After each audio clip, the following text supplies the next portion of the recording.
নদিয়ার কৃষ্ণনগরে জলঙ্গি নদীতে তিনটি কুমিরের আতঙ্কে সাধারণ মানুষ থেকে শুরু করে স্থানীয় মৎস্যজীবীরা বেশ কিছুদিন ধরে জলঙ্গি নদীর তীরবর্তী অঞ্চলের বাসিন্দারা জানাচ্ছেন মাঝে মধ্যে কুমির দেখতে পাচ্ছেন তারা।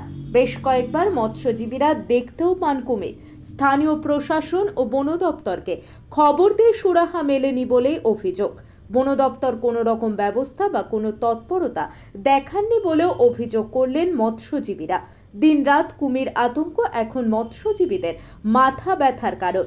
জলঙ্গিতে মাছ ধরতে আসা মৎস্যজীবীরা জানান, রাতে মাছ ধরার ক্ষেত্রে অনেকটাই অসুবিধার মধ্যে পড়তে হচ্ছে তাদের।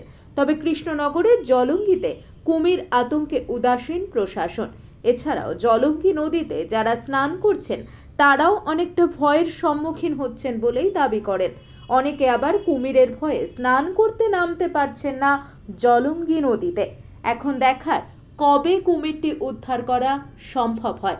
নদিয়া থেকে জগন্নাথ মণ্ডলের রিপোর্ট। আপনারা দেখছেন আরবিটি টিভি বেঙ্গলি নিউজ।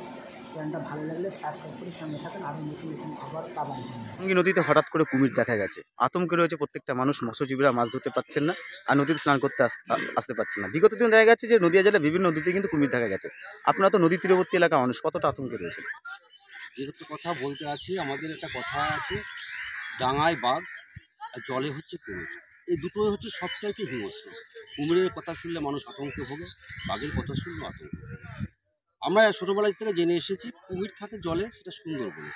কিন্তু বিগত দিন দেখছি নানান এই নদী আর নানান নদীতে কুমির ভেসে উঠছে, এবং যারা মৎস্যজীবী থেকে সাধারণ মানুষ তাদের চোখে বারংবার ধরা পড়েছে। এবং কি আমরা খবরের কাগজে চাকদার থেকে শুরু করে কালনাঘাটে দেখেছি বাড়ির মধ্যে কুমির ঢুকে গেছে। এটা তো অস্বীকার কিছু নেই, মানুষ দেখতে পেরেছে আপনাদের মাধ্যমে। তাই আমরা খুব যখন শুনতে পেরেছি যে নদীতে কুমির আছে এবং মৎস্যজীবীরা যখন এসে বলে যে আমরা কুমির দেখতে পেয়েছি, একটা না দুই তিনটে করে কুমির, তখন কিন্তু আমরা খুব আতঙ্কে আছি।